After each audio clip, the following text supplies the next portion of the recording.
Hey everybody, I'm back once again with another update here. Dragon Ball Z Resurrection F Fakatsu no F, bringing you 100% real spoilers here from K17, who's on the Kanzenshuu board a few minutes ago, a couple hours ago. He was on the board answering questions on the Kanzenshuu forum. Now, you can go check this out for yourself, folks. Don't let me be the only messenger. It's just that maybe I'll make it easier for you because there's literally, if I can check right now, on the message board there's 1,046 pages to go through. So it'll take you some time, needless to say. But so I'll go ahead and just wrap everything up here for you guys in a little package. K17 is still answering questions. We've got a lot of new information here, and some of it's pretty good. So we do have some positive stuff here, in my opinion. Now,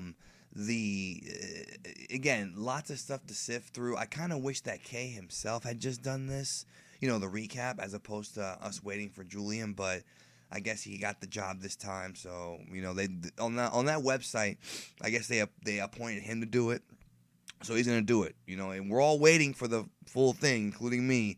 But K has still given us some stuff, so I'm gonna go through it right now. Okay. There's another. Gonna answer some questions here that some of you guys may have had, people on the board had. So first question, somebody asked K17. They go, is the film really so bad for focusing on interaction development with characters we already know, rather than trying to complicate Frieza's return? And K answers, I think Beerus is the only baggage. It had a lot of fun character stuff that I haven't mentioned yet. That's unfortunate because Beerus made the last movie, if you ask me. Does Jaco not get a proper introduction? I can't imagine he's totally left unexplored, surely. K responds, he explains about himself to the clerk of Capsule Corp, which I guess is Dr. Briefs. But I think those who haven't read Jaco can be pretty confused. He mostly talks only with Bulma, and he's there solely for the sake of comic relief. The audience, including me, enjoyed his gags a lot anyways. So there's a tip-off, folks. If you have not read Jaco the Galactic Patrolman, you gotta do it. I have a video on this channel called Who is Jaco the Galactic Patrolman? And that will tell you all the information. Well, not all the information, but a lot of the information that might help you prepare better when you see this movie. But I do feel that American audiences who may not have read the manga, which is available in this country, Visit has it for sale for $10, might be a bit confused. So definitely check it out, so that way you know more about Jaco. Do Frieza's soldiers get any sort of characterization akin to the Ginyu Tokusentai, the Ginyu Force? Sorba and Tagoma aren't left as worthless mannequins. K says no, they're worthless mannequins. But there's good news. Apul is there, so maybe he's talking about like one of Apul's relatives. The whole deal with the blue-haired Saiyan, is that even a thing? If so, does that not suffice for some sort of story? K says it's just Super Saiyan fused with godly power. It happened solely for a power-up, and there's no interesting story behind it. That's too bad. Now, here's something that I actually really like. Somebody asked, what separates this film from the film that came before, Battle of Gods? How did you feel Battle of Gods was in comparison to this for a clearer perspective? Now, we're going to get into some real spoilers here about the finale and stuff like that. This is more details about the final battle. Despite being heavily action-packed, the fight against Frieza is not intended to be a real crisis. Which really sucks, by the way, folks, because they promoted this thing as being a legitimate crisis in the original, the worst wish ever. Guess it wasn't that bad. He continues, he says, it's depicted as Goku and Vegeta's training and their opportunity of character development. Goku once more shows his mercy and inattention, which incurs the destruction of the Earth.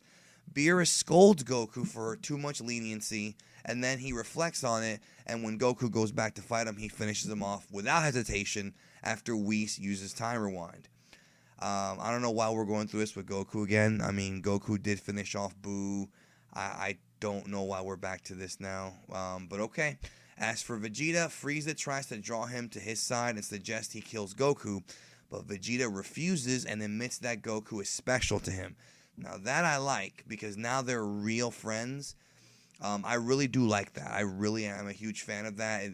Bad blood is way behind them, but we kind of already knew that because of the Buu saga when Vegeta said that Goku was #1. We kind of already knew that. But it's still cool that he tells Frieza that this guy's special to me. We're real friends.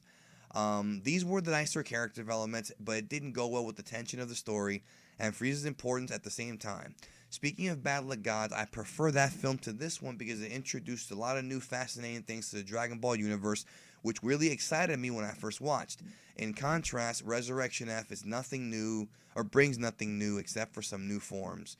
There were only some developments of already existing stuff, and it felt very lacking. Somebody else asked, how was the animation, the in-motion, the overall direction? He says it looked better than Battle of Gods, the characters were on model, and the key animators did a great job. Yamamuro's direction didn't bother me much. Another information here that you should know about. Folks have been wondering, okay, when does that Frieza song play? It is not played during battles, which we all thought it did, because in the promotion it said it was the battle song. The hormone song F is played when Frieza's body gets regenerated. Earlier in the film, when they bring him back to life and they put him in one of those rejuvenation tanks to put his body back together. Somehow he's back in his first form. It's not explained because Toriyama doesn't want to explain anything.